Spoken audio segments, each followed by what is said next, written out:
Hello everyone. Welcome to the first of our Flash Talks.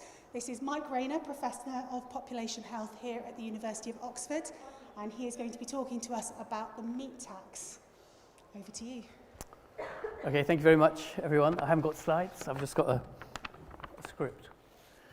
So, the title of my talk is, Does there need to be a meat tax in the UK? And the short answer to this question is yes, in my view. And in this brief talk, I'll try and set out the arguments for why I think so.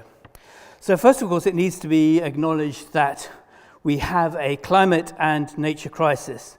And secondly, that meat production is a major contribution to those crises. And I guess most people here will acknowledge that we have a problem with climate change, and we don't have to rely on the scientists anymore to tell us that. We can observe the onset of the crisis for ourselves, if only on our TV screens.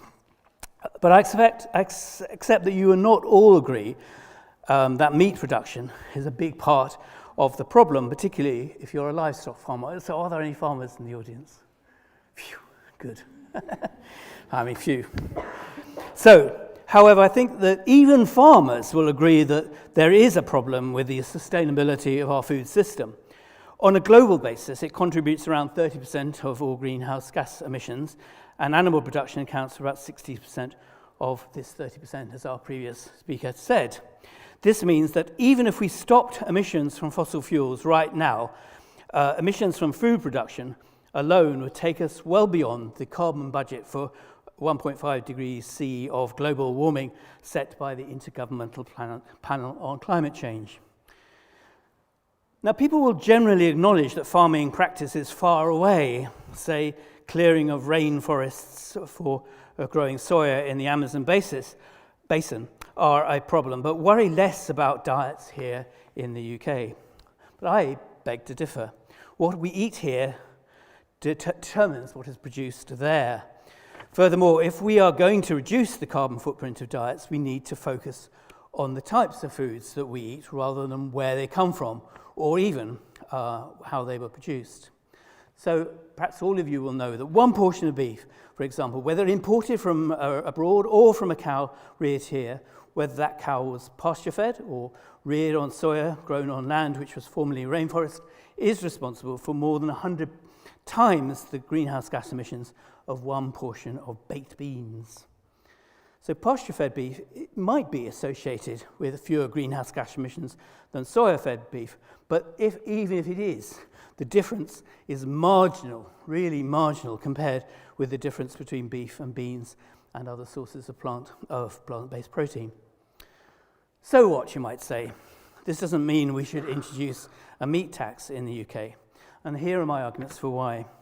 So firstly, the problem of man-made climate change and all the other ways we are destroying the planet are urgent, and the consequences not just inconvenient for some of us, but life-threatening to many people, particularly poor people. The problems are seemingly difficult to solve because the changes to the way we lead our lives that we need to make are huge, but huge changes require drastic measures. And secondly, we all know that the most important determinant of what we buy to eat is the price, and the only sure way we can change the price of foods is through taxes and subsidies. There are already various subsidies that farmers are come to apply for, previously under the Common Agricultural Policy and now through the Environmental Land Management Scheme, due to replace the Common Agricultural Policy after Brexit. But none of these subsidies substantially affect the types of foods that we are producing. There are a few food types, subsidies to consumers, such as the fruit and vegetable scheme free fruit and vegetable scheme for school children. And there are already taxes on food. The main tax on food is VAT, which adds 20% to the price of many foods, and I reckon is applied to about half of the foods that we eat, including all foods eaten in restaurants and cafes. There are quite a few taxes on things which are not good for us too, like tobacco taxes and alcohol taxes and plastic bag taxes. And since April 2018, we've had a new tax on sugary drinks, which was introduced to help solve the growing problem of obesity in the UK. There's a bit of a pun there, sorry. At the top rate of 24 pence per litre, this tax is again around 20% of the price of a 330ml can of Coke. Now, 20% on the price doesn't sound a lot, but we know from research, some of which has been carried out by my research group in Oxford, that the sugary drinks tax has been extremely effective. The consumption of high sugar drinks has fallen by 20%, and overall the tax has led to a reduction of 10% in the sugar we get from drinks we consume in the UK. Now, the sugary drinks tax is only one applied to one set of products, one sort of products. It raises around £300 million a year, and that's peanuts compared with the VAT on food as a whole, which raises around 10 billion. So if we change the types of foods on which VAT was paid, we could have really beneficial effects on both the sustainability and the healthiness of diets in the UK, and perhaps even other aspects of those diets as well. The biggest and most urgent change, in my view, to our food tax system is the lack of a tax on meat. Under VAT rules constructed in the early 1970s, foods were taxed as if they were considered luxuries and not if they were deemed staple foods. In those days, chocolate biscuits were considered a luxury, but chocolate cake, rather oddly, a staple food. Nowadays, it is meat which is the luxury, and the rules need to be changed. If VAT were to be applied to red and processed meat at the standard rate of 20%, we can anticipate that consumption will fall by about 20%. You may have seen a recent report recently from our colleagues here that shows that the consumption of meat has fallen by around 17% between 2009 and 2019. But the research carried out by my research group up the hill in Oxford for the Eat Lancet Commission on Food, Planet, Health suggests that in the UK we need to reduce our red and processed meat consumption by nearly 90% by 2030 to stay within planetary limits. So if we're going to change the sustainability of our diets in the UK in the way that we need to save the planet, we cannot rely on this currently slow rate of change. We need to take action now. And a tax on red and processed meat would at least help. Thank you.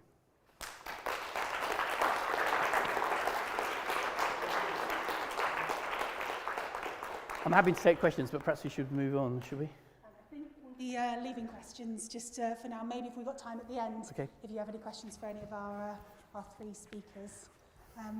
Fantastic. Thank you so much to Dr. Rayner there. And our next speaker is Christina Stewart. She is from right here at University of Oxford, working in health behaviour research, and she's here to talk to us about an online programme which helps people reduce their meat intake. So thank you very much. Just hoping I don't drop this microphone. Hi everybody, my name is Christina Stewart. I'm a health behaviours researcher working on the LEAP project at the University of Oxford. And my team look at testing and developing different behavioural strategies to help people reduce their meat consumption and adopt more environmentally sustainable diets. So we know that meat production has a high environmental impact, while high meat consumption, particularly red and processed meat, negatively impacts our health. So with this, there's calls for us to reduce our meat consumption and adopt more plant-based diets. But there are a lot of barriers to meat reduction, even at an individual level. So for instance, often the health and environmental impact of meat is underestimated. We tend to lose track of how much meat we eat and underestimate it. And also our meat eating habits are a strong predictor of future meat consumption, even with the intention to reduce. So we thought that a self-regulation type intervention might be effective to help people reduce their meat consumption. So we developed this program called Optimise, which stands for Online Program to Tackle Individual Meat Intake through Self-Regulation, which is a little bit of a mouthful. But basically it aims to help people self-monitor their meat consumption so they can track and see exactly how much they're eating, learn about the health and environmental impacts of the meat that they're eating as well, set meat reduction goals, and then also plan and reflect on different daily meat reduction strategies. So we recruited 150 UK adult meat eaters who were interested in reducing their meat consumption, and we randomised half of them to receive this intervention and half of them to the control group. And in the control group, participants were just asked to try and reduce their meat consumption as best they can, and we didn't give them any additional support. But they were provided with information on the benefits of eating less meat. So all participants, so I should say the whole optimised programme lasted 9 weeks, and it was all delivered online. So we developed this optimised website where participants logged in every day and they did their various tasks. And all participants in the intervention and control group self-monitored their meat consumption daily during the first week, which was the baseline week, and that was there to measure usual meat consumption. So it was good for us to see what they usually ate, and it was good for participants to just see how much they were actually eating and see where they could reduce. And then they all measured their meat consumption daily during week 5, which was at the end of the active intervention phase. That was our follow-up 1. And they measured their meat consumption at follow-up 2, which was week 9. And then in addition to that, the intervention group self-monitored their meat consumption some more. They did this for 4 weeks during the active intervention phase. Every week, they got health and environmental feedback on the meat that they were eating. They set themselves a meat reduction goal, and then they did these strategies. So we developed a list of these 26 different strategies. We developed them in our research team, and then further refined them with focus groups with members of the public. And the idea was these strategies would be challenging, and it wouldn't be like their usual habits, and the idea being that they can experiment with new dietary habits. And the most commonly chosen actions and highest rated ones were things like make at least one of your main meals vegetarian. So maybe you're not ready to have a whole meat-free day, but just focus on one meal. Or double the veg and have the meat. So maybe a meat-free meal is also a bit too daunting, but just even taking that portion size down of meat is still going to reduce your impact. Try a vegetarian recipe or try a meat-free alternative. So just trying to encourage people to experiment with new dishes, new habits. So what did we find? We found large reductions in meat intake in both groups at both time points. And we were quite surprised that the control group reduced their meat consumption as much as they did. And we think this self-monitoring acted as an intervention in itself. So it shows that just keeping track of how much meat you're eating can be effective, and it's sort of eye-opening to see how much you're eating. But at follow-up 1, so at 5 weeks of the programme, we found that the intervention group significantly reduced their meat consumption more. So they reduced their meat consumption by 40 grams per day more, which, although that doesn't sound a lot, that's probably sort of a rasher of bacon. That adds up over a week, over a month, over a year. And we have seen that in the UK over the last decade, meat consumption has decreased by 17 grams per day. So we've seen almost double that in a significantly shorter amount of time. We also had really positive feedback from participants. They thought it was enjoyable and eye-opening, and they enjoyed being part of the study. And we also had high adherence on the programme as well. So we deemed this to be an acceptable and feasible programme. So just thinking about the future for this programme, perhaps something like this could be integrated with sort of diet tracking apps. People already track their sort of food consumption in other ways, so maybe we could have something like that.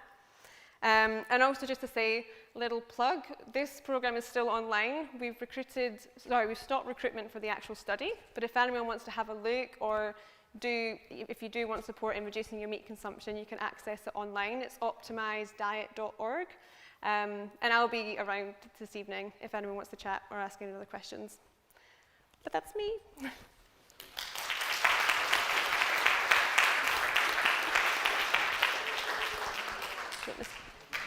Thank you very much, Christine.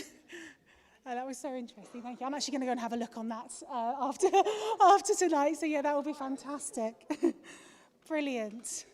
Thank you. And the last of our Flash Talk speakers this evening, who's just very quickly getting mic'd up, is, I hope I pronounced his name right, Will Pouget. And he is from Vaults and Gardens, runs Vaults and Gardens, who are the amazing organisation that run the Eat the Future Cafe here at the museum. And he's going to be talking about kind of seasonal ingredients. And Thank you. Yes, I will. And growing your own food. Yes, and growing your own food. Fantastic. So I will hand over to you. Should I use this microphone? Have you just Oh, been no, I've got it mic'd up, so yeah, I just... just mic'd up, so. Okay, thank you very much. So we run the cafe here in the museum, and we also run the Vaults and Garden in Radcliffe Square. And what really motivates us with our food is seasonal cooking and using seasonal produce. And I think this is a really, really important thing in contemporary food culture, that we use seasonal vegetables in terms of our menu planning, not only as restaurants and kitchens, but also at home domestically. And I just want to talk a little bit today about growing your own food, because I think that's the most powerful way to get into tune with what is in season, because you start to notice the climate and the changes in the climate and what's growing and what's not growing. And for me, what really brought me into working in the food industry rather than something else, hospitality industry, was my experiences growing up on a sort of hobby farm, very chaotic hobby farm by my parents, where we had a vegetable garden, we had an orchard, and I as a child would grow sort of like herbs and stuff, and that was a really powerful part of my upbringing, and actually got me working in food right now.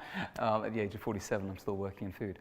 So I think it's something which is very powerful, and I think it's a very rewarding thing to grow your own food. And we often make excuses that we don't have space, maybe we don't have a garden, or we rent a room somewhere in a flat. So I want to talk a little bit about the different levels at which you still can grow your own food. It might even just be a sprout jar, where you're sprouting lentils, chickpeas, or beans, and incorporating that in a stir fry or something like that. So that's something you can do without very, very modest amount of counter space within a shared kitchen. But also you can have pots on a windowsill of basil and coriander. If you grow your own, you're going to get a much better result than the little pots you buy at Tesco's or Waitrose, because those plants, they don't have a very good growth medium. They sort of die quite quickly. I don't know if you've noticed that, but if you grow your own with good quality seed, it yields a much stronger plant, much better flavour. And then there's window boxes, and you could have, very easy to grow things like sage, rosemary, parsley, these perennial herbs which can just be there. And it's really makes such a difference to use those sort of fresh ingredients. One, it's super efficient because you don't need to pick exactly what you need. But the flavour, the oils that you're going to get, the aromatics when you're using those ingredients in your cooking is, it's like next level compared to the stuff you're going to buy in the supermarket. A lot of those herbs are actually air freighted, which is crazy, from just for convenience from sort of third world countries. If you look at the packets, often it'll say Kenya or Israel or something where your sage is coming from. So there's that. But then the other thing is about growing your own food is it brings people together, so it can bring families together, children can get involved, it can bring groups of friends together or households together, and it might be that you're talking to the landlord and can we plant a fruit tree here, and so it brings people together, and there's often opportunities to grow your own food in a shared way, which you're not able to do on your own. So I think it's a really empowering way of bringing people together and finding connections, maybe through cultural interest or culinary interest, to grow, like a quince tree, and then you can, or crab apple. Crab apple's a thing that's harvestable right now, and crab apples are, people don't think of crab apples as being very, very exciting, but you can make the most incredible jelly and jams out of them, which are really, really exciting. So yeah, my other point is that fresh, homegrown food is nutritionally superior to anything you'd buy otherwise, because you can't get it fresh from that. Anything that you buy from the shops is going to be a couple of days old, maybe a week old. And the enzymes, the active ingredients degrade over time. So if you're picking something fresh from your garden or from your windowsill and using it in a dish in a salad, the flavour is just going to be amazing, and the nutritional benefits for your body are something you're going to feel as well. And I promise you, if you do have this, you do feel it. You feel more energized. It's like having, I don't know, if anyone's had coconut water from a carton and you have coconut water from a fresh coconut. I know this is something that's not seasonal to England, but a fresh coconut water, you can't achieve it through the little cardboard box thing. It just doesn't quite have the same zing, and it's because it's kind of like pasteurized milk. So that, you know, there is a loss in quality, you know, scientifically established, of enzymes and things like that when something's packaged, and you know the plastic gets in there, and you don't know how it was grown. It could have been sprayed with pesticides. You know how the food that you grew and picked was grown. I think that's, you know, it's a really important part of having that in our life in a smaller or lesser degree. So I think that's about wraps it up. So yeah, I really believe in the way we do business, and I'd like to grow more of my own food, and I don't have enough time, but that's an excuse, so I'm trying to make more time for it. So thank you very much for your time, guys. If you have any questions, I'll be happy to answer. Is that long enough, or? That was perfect, thank you. Great. Thank you.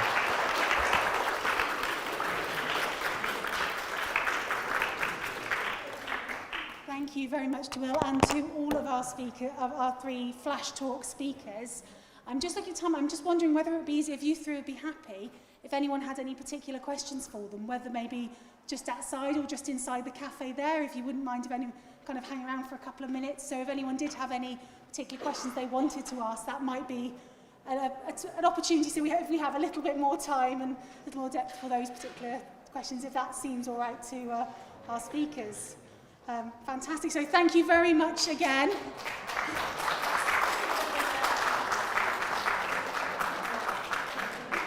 We do have another talk by George McGavin, and that will be beginning in probably the next few minutes, just a little bit of time for crossover there. So thank you very much.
here at University of Oxford, and he's going to be talking to us about the meat tax. So thank you very much. Thank you very much. Actually, the title of my talk is, Does There Need to Be a Meat Tax in the UK? And basically, the short answer to this question is yes, it does need to be a meat tax in the UK. And in this brief talk, I'll explain why. So first, of course, it needs to be acknowledged that we have a climate and nature crisis. And secondly, that meat production is a major contributor to that crisis. I guess most people here will acknowledge that we have a problem with climate change. We don't have to rely on the scientists anymore to tell us that. We can observe the onset of the crisis on our television screens and even personally. But I accept that you'll not all agree that meat production is a big part of that problem, particularly if you're a livestock farmer. And are there any livestock farmers here? Oh, one. Good, thank you. We only had one so far, so I'm hoping I won't be too controversial, offensive even. Anyway, however, I think even farmers will agree that there's a problem with the sustainability of the food system. And on a global basis, it contributes around 30% of all greenhouse gas emissions, and animal production accounts for about 60% of this 30%. This means that even if we stopped emissions from fossil fuels right now, emissions from food production alone would take us well beyond the carbon budget for 1.5 degrees C of global warming set by the Intergovernmental Panel on Climate Change. So I think people will generally acknowledge that farming practices far away, say clearing of rainforest for growing soya in the Amazon basin, are a problem, but worry less about diets here in the UK. And I beg to differ. What we eat here determines what is produced there. Furthermore, if we are going to reduce the carbon footprint of diets, we need to focus on the types of food we eat rather than where they come from or even how they are produced. One portion of beef, for example, whether imported from abroad or from a cow reared here, whether that cow was pasture-fed or reared on soya grown from land which was formerly rainforest, is responsible for more than 100 times the greenhouse gas emissions of one portion of baked beans. So pasture-fed beef, it might be, I'm not convinced, but it might be associated with fewer greenhouse gas emissions than soya-fed beef. But the difference, even if there is a difference, the difference is marginal compared with the difference between beef and beans and plant-based protein sources like beans. So what, you might say, this doesn't mean we should introduce a meat tax in the UK. So here are my arguments for why. Firstly, the problem of man-made climate change and the other ways we are destroying our planet are urgent, and the consequences not just inconvenient for a few of us, but life-threatening for many, and particularly poor people. The problems are seemingly difficult, I acknowledge, to solve, but that's because the changes in the way we need to lead our lives need to be huge, and huge changes require drastic measures. Secondly, we all know that the most important determinant of what we buy to eat is the price. And the only sure way we can change the price of foods is through taxes and subsidies. There are already various subsidies that farmers can apply for, previously under the Common Agricultural Policy and in future through the Environmental Land Management Scheme, which replaces the Common Agricultural Policy. But none of these substantially affect the types of foods that are produced. There are a few food type specific subsidies for consumers, such as free fruit and vegetables for school children. And there are already taxes on food. The main food tax is VAT, which adds 20% of the price of many foods, and is, I reckon, applied to about half of all the foods we eat, and particularly, of course, foods that we eat in restaurants and cafes. There are also quite a few taxes on things which are not good for us, on tobacco, on alcohol, on plastic bags, etc. And since April 2018, we have a new tax on sugary drinks, which was introduced to help solve the growing problem of obesity in the UK. At the top rate of 24 pence per litre, this tax is again around 20% of the price of a 330ml can of Coke, or regular can of Coke, costing around 50p. Now, 20% on the price doesn't sound a lot, but we know from research, some of which has been carried out by my research group in Oxford, that the sugary drinks tax has been extremely effective. The consumption of high sugar drinks has fallen by 20%, and overall the tax has led to a reduction in 10% of the sugar we get from drinks we consume here. Now, the sugary drinks tax is only applied to one type of product. It raises around £300 million a year, peanuts, compared with VAT on food at a rate of which raises around £10 billion a year. If we change the type of foods on which VAT was paid, we could have benefits on both the sustainability and healthiness of diets in the UK, and perhaps even some other aspects of those diets as well. The biggest and most urgent change in our food tax system is the lack of a tax on meat. Under VAT rules constructed in the 1970s, foods were taxed as if they were considered luxuries and not if they were deemed staple foods. In those days, chocolate biscuits were considered a luxury, but chocolate cake a staple food. Nowadays, it is meat which is the luxury, and the rules need to be changed accordingly. If VAT were to be applied to red and processed meat at the standard rate of 20%, we can anticipate that consumption would fall by about 20%. You may have seen a recent report from Oxford University researchers, our colleagues here, that shows that the consumption of meat has fallen by about 17% between 2009 and 2019. But research carried out by my research group for the Eat Lancet Commission on Food, Planets and Health, suggested that in the UK, we need to reduce our red and processed meat consumption by nearly 90% by 2030 to stay within planetary limits. If we are going to change the sustainability of our diets in the UK in the way that is needed to save the planet, we cannot rely on the currently slow rate of change we see and we need to take action now. And a tax, I believe, on red and processed meat would help. Thank you very much.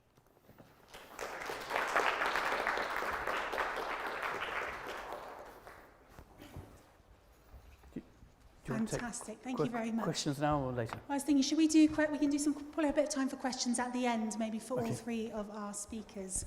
Yes, that might be the best way to go about it there. Thank you very much again. We now have the second of our flash talks, and this is Christina Stewart, and she is part of the Health and Behaviours Research here at University of Oxford, and she is going to be speaking about an online programme which actually helps people reduce their intake of meat. So thank you very much. Yeah, hi everybody. So my name is Christina Stewart. I'm a health behaviours researcher working on the LEAP project at the University of Oxford. And my team look at developing and testing different behavioural interventions to help people reduce their meat consumption and adopt more environmentally sustainable diets. So we know that meat production has a large environmental impact, and high meat consumption, particularly red and processed meat, negatively impacts our health. So with this, there's calls for us to reduce our meat consumption and adopt more plant-based diets. But there are lots of barriers to meat production, particularly at an individual level. So for instance, often the health and environmental impacts of meat are underestimated. We tend to lose track and sort of underestimate how much meat we're eating. And also our current meat eating habits strongly predict future meat consumption, even with the intention to reduce. So with this, we thought that a self-regulation type intervention could be effective in helping people to reduce their meat consumption. So we developed this program called Optimise, which stands for Online Program to Tackle Individual Meat Intake through Self-Regulation. And it aims to help people in self-monitoring their meat consumption, so people can keep track and see how much they're eating. They can learn about both the health and environmental impacts of the meat that they're consuming. They can set a meat reduction goal and then plan and reflect on different meat reduction strategies. So we recruited 150 adult meat eaters in the UK who were interested in reducing their meat consumption. And we randomized half of them to receive this intervention, so all of those self-regulation components. And then the other half, our control group, they were basically just asked to go away, basically, try and reduce your meat consumption best you can, but they didn't have any additional support from us. But they did receive some information on the benefits of eating less meat. So this whole study lasted 9 weeks, which included a baseline week of self-monitoring meat consumption. So this was to look at what usual meat consumption looked like for people. So it was good for us, so we had a baseline measure, but it was also good for people just to see how much meat they were eating and sort of see where they could make changes. We then had a 4-week active intervention phase and then a 4-week maintenance phase.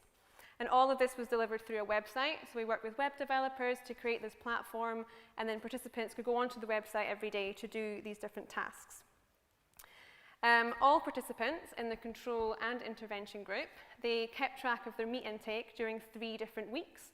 So the first week, the baseline meat consumption, week 5, which was the end of our active intervention phase. This was our first follow-up. And then we had week 9, which was our second follow-up. So that was the end of the whole program. And then in addition to that, the intervention group kept self-monitoring their meat consumption during that whole active intervention phase. They set themselves a goal, and every week they learned about the health and environmental impact of the meat they were consuming. And they could also see their progress in comparison to week 1 as well. And on top of that, they got to plan these different meat reduction strategies. So we generated a list of 26 different actions they could choose from. We developed them in our research team and then further refined these through focus groups with members of the public. And the idea behind the strategies is that they would be quite challenging for people to choose, and they could then experiment with different habits and just try to break those current meat-eating habits that people have. And the most commonly chosen and highest rated actions were things like make at least one of your main meals vegetarian. So maybe going meat-free for a whole day is quite daunting, but maybe you could focus on one meal. Other ones were sort of double the veg and halve the meat. So maybe going meat-free for a whole meal is also daunting, but just reducing that portion size is still going to lower the environmental impact of your diet. And other ones were things like try a new vegetarian recipe or try a meat-free alternative. So again, just trying to encourage people to experiment with new dishes and new flavors. So what did we find? We found that both groups, intervention and control, had large reductions in meat intake at both time points. So we were quite surprised at how well the control group did, and we think it's because this requirement to self-monitor during those 3 weeks acted as an intervention in itself. And a lot of the feedback we had from people was that it was really eye-opening. They didn't realize how much meat they were eating until they actually started tracking it. But at follow-up 1, the intervention led to a significant reduction in meat intake in comparison to the control group. So it reduced meat intake by 40 grams per day greater in this intervention group, which, although that doesn't sound a lot, it's about the sort of a size of a rasher of bacon. That added up over sort of a week, over a month, over a year, does equate to quite a large amount of meat. And we recently had a published paper looking at meat consumption trends in the UK, and we found that over a recent decade, meat consumption has decreased by only 17 grams per day. So we've almost doubled that in a significantly shorter space of time. And we had really positive feedback from participants as well. People found it quite enjoyable and helpful and eye-opening, as I said, as well. And we also had high adherence, so we deemed this program to be quite acceptable and feasible for people. So just thinking sort of further in the future, if this does show to be an effective strategy for people, maybe we could integrate this into sort of dietary tracking apps. People already track their food on sort of MyFitnessPal, my Fitbit I think has one as well, so maybe we could incorporate this element as well. And also just to say, this website is still up and running, so we've closed recruitment for our study, but if you do want to have a little look, if you do want to reduce your meat consumption and would like some more support, it's optimizediet.org, and I'll be around the rest of the evening if any of you want to have a chat. That's me.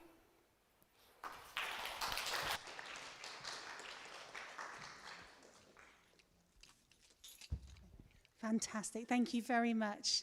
And now on to the third of our 3 Flash Talks today. And here we have Will Pouget, and he runs Vaults and Gardens in the centre of Oxford, as well as our amazing cafe here, Eat the Future. And he's going to be talking about seasonal ingredients and, of course, growing your own food. So thank you very much, Will. Hello, thank you very much.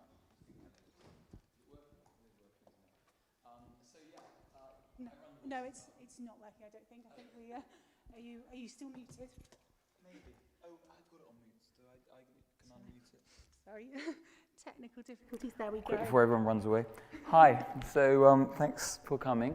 And yeah, I run the Vaults and Garden Cafe, and a big driver for what we do in the cafe is seasonal food and what's in season, seasonal ingredients, particularly with the plants. And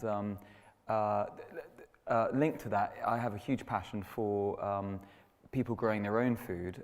It's a sort of hobby of mine, actually, going to gardens where they grow their own food, because I just find it hugely rewarding. I had an experience when I grew up where my parents grew their own food as a sort of hobby thing, and it massively inspired me to the point that I'm working in food now. And I find it a very, very rewarding thing, that the whole process of growing your own food. And I think it is this whole thing of being conscious of how much meat we eat to make eating vegetables and herbs more exciting. Very much a part of that is being part of growing your own food. So growing herbs, growing vegetables if you can, even fruit trees. So a lot of people will say they don't have time, they don't have space, they live in a small flat, and you can start off with just a jar of sprouts. You can grow your own sprouts, which is basically germinating them, or cress, which is another very easy thing to grow. But I think this is also, it's very educational for people, it's very rewarding, it's a sort of mindful thing of engaging their food, extending beyond the process of cooking and preparing a salad. And the thing about growing your own food is you know where it's come from, you know that it's clean and free of contamination and pollutants like sprays, etc., etc. You don't know how a lot of this stuff is grown. Some of it's grown under a lot of actually these microgreens, which are very nutritious, are often grown under UV light, and it's much better to grow something under daylight, because daylight has the full spectrum of light, and it makes the plant grow a lot better. So my point is, getting re-engaged with growing our own food is it's a very empowering thing, and it brings people together. It's something that brings families together, brings groups of friends together, brings households together, and it utilizes space in a much more efficient and productive way.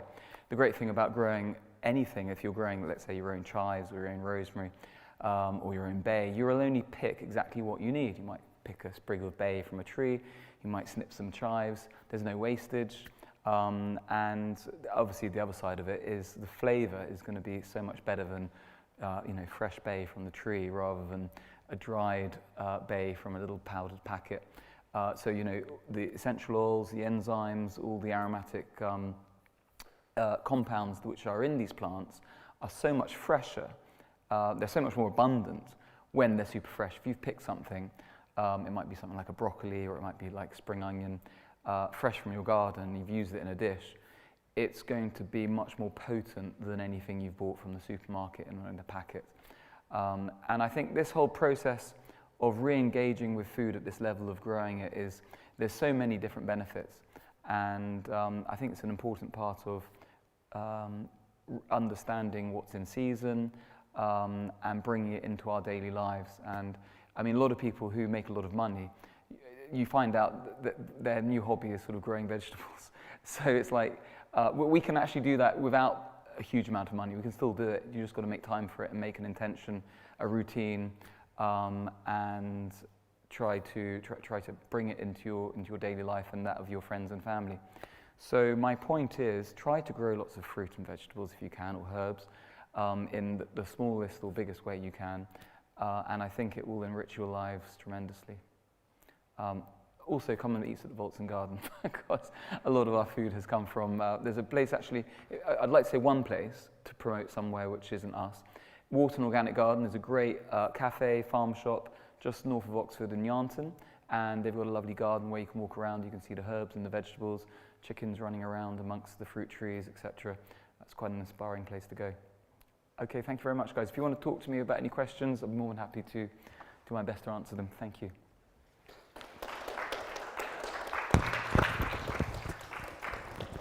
Great, fantastic. Thank you so much to all three, to Will and all three of our speakers tonight. Does anybody have any questions for any of our speakers that they would like to ask now? Yes. Would you like the microphone or? No, I can.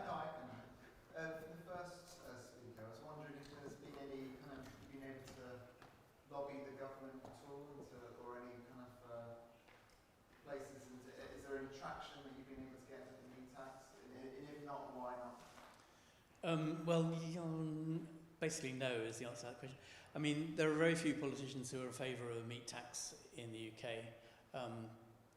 It's been a bit more popular in some other European countries like Germany and so forth. But the only person I know of is Caroline Lucas. Mm-hmm. So the National Food Strategy, which came out earlier, about 8 months ago now, they basically went against a meat tax. They do want to extend the sugar tax to other foods, but basically they have said we don't think a meat tax is appropriate.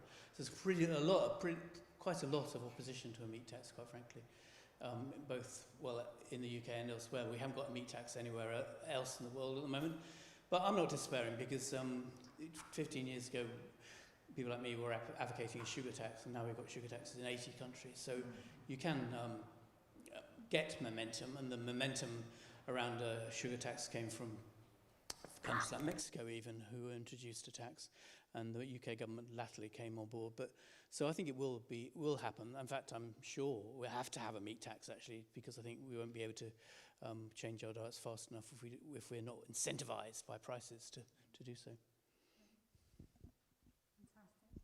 Thank you very much, Mike. Do we have any other questions? Yes, are you all right without a mic, or would you like? To the same speaker, if you taxed at 20%, are you thinking that some of that tax might go back to the farms, so the livestock farms would be incentivized to move to arable farms? I do think there needs to be subsidies to farmers to produce to do new things with their lands. Yes, obviously not all land is suitable for growing fruit and vegetables, for example. So I do think farmers need to be supported in this change by government. And yeah, one possibility is that you'd use the tax on meat to do that very same thing. The problem they try to do that with the sugar tax, and actually some of the money it's claimed has been spent on things like school food programs, growing food in schools, for example, but not the whole of the amount. And really, the government has just a single account, like the university does, and if you put money in, it just gets sucked into the system. So I don't think hypothecating the tax to do for subsidies for farmers sounds a good idea. It's a good way of selling the tax, but in practice, I think the government needs to subsidise farmers anyway, if you see what I mean. Great. We possibly have time for one more question, if anyone has any other questions. Okay, go on. Second speaker, how did you find your 150 people? I've got a light bar. Were you able to get a broad spectrum of society? So we recruited through an online recruitment platform called Culinary. So it was quite a good spread of sort of age, gender, ethnicity. Not loud enough. Yeah, so we did capture quite a wide range. They were a more highly educated sample than probably the spread of the UK.